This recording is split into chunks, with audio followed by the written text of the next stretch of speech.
पर brokerage house क्या क्या कहना है, ये भी हम आपको बता देंगे, लेकिन एक बार आपको बता देते हैं कि नतीजों के बाद कंपनी के एमडी और सीईओ राजेश गोपीनाथन ने क्या कहा। उनका कहना था कि आगे एट्रिशन में फ्लैटनिंग की उम्मीद बरकरार है। The reported number of 17.4 will get worse for the next couple of quarters just because of the way LTM attrition is calculated. But what we are seeing is that on a month-on-month basis, we are starting to see flattening of it. So in absolute terms, our attrition still went up this quarter compared to last quarter, but in percentage terms, it has actually started to flatten, and we think that that trend will continue into next quarter. So we'll have to wait and see, early days yet, but the curve is definitely flattening.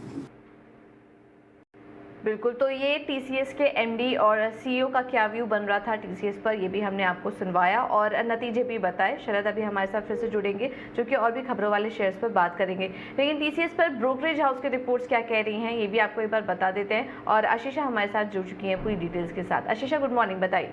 Good morning. जो जैसे कि शरद ने बताया, numbers काफ़ी अच्छे थे, order book काफ़ी strong है और इसी कारण काफ़ी ब्रोकरेज नोट्स भी आए हैं आज सुबह। जेपी मॉर्गन ने अपना न्यूट्रल रेटिंग बरकरार रखा है। उन्होंने टारगेट प्राइस 3,900 रुपीज़ पर शेयर का दिया है। उन्होंने कहा कि ये क्वार्टर स्ट्रांग था, सस्टेन्ड ग्रोथ था। हालांकि मार्जिन्स फ्लैट थे, ये एक्सपेक्टेड लाइंस पे थे। ईटी नाउ पोल भी यही सजेस्ट कर रहा था कि मार्जिन्स फ्लैट रहेंगे और इसीलिए कोई बड़ा सरप्राइज नहीं है। उन्होंने न्यूट्रल रेटिंग कंटिन्यू किया है। फ्यूचर में कोई ट्रिगर्स नहीं आएंगे, इसी कारण उन्होंने अपना न्यूट्रल रेटिंग कंटिन्यू किया है। सप्लाई साइड्स इश्यू हो सकते हैं और इसी कारण मार्जिन्स शॉर्ट टर्म में वॉलेटाइल रह सकते हैं। लॉन्ग टर्म के लिए मैनेजमेंट ने 26 से 28% का गाइडेंस दिया है, लेकिन शॉर्ट टर्म में सप्लाई इश्यूज़ के कारण मार्जिन्स वॉलेटाइल रह सकते हैं। सीएलएसए ने भी आउट परफॉर्म रेटिंग कंटिन्यू किया है। उन्होंने टारगेट प्राइस बढ़ाकर 4,000 रुपीज़ पर शेयर का दिया है। उन्होंने कहा कि हायरिंग स्ट्रॉन्ग है, ऑर्डर बुक भी स्ट्रॉन्ग है, मार्जिन वॉलेटिलिटी रहेगी और इसी कारण सभी ब्रोकरेजेस ने अपना मोर और लेस रेटिंग न्यूट्रल या आउट परफॉर्म दिया है। क्वार्टर 4 रिजल्ट्स उनके एस्टिमेट के हिसाब से आए थे। मॉर्गन स्टैनली ने भी एक नोट निकाली है, जहां उन्होंने इक्वल रेटिंग जारी रखी है। उन्होंने टारगेट प्राइस दिया है 3,900 रुपीज़ पर शेयर का।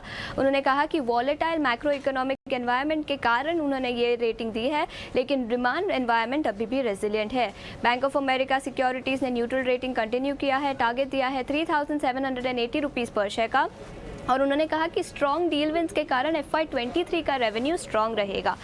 टीसीएस के अलावा 2 और ब्रोकरेज रिपोर्ट्स आए हैं आज सुबह। जेपी मॉर्गन ने टेलीकॉम सेक्टर पे एक रिपोर्ट निकाली है, जहां उन्होंने भारती एयरटेल पे अपना ओवरवेट रेटिंग मेंटेन किया है। उन्होंने कहा कि एवरेज रेवेन्यू पर यूज़र जो बढ़ रहा है, उसी के कारण भारती को अच्छा खासा बेनिफिट हो सकता है।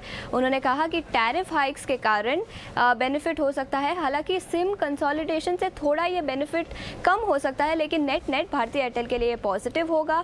वोडाफोन के रेवेन्यूज उन्होंने गाइडेंस कट कर दिया है 1 से 2% पे, बिकॉज वोडाफोन का एवरेज रेवेन्यू पर यूज़र कम हो सकता है। और सीएलएसए ने फाइनेंशियल सेक्टर पे एक नोट निकाली है, जहां उन्होंने कहा कि क्वार्टर 4 FY22 के रिजल्ट्स फाइनेंशियल सेक्टर स्पेशली बड़े बैंक्स के लिए अच्छे हो सकते हैं। ICICI बैंक और SBI उनके टॉप पिक्स हैं।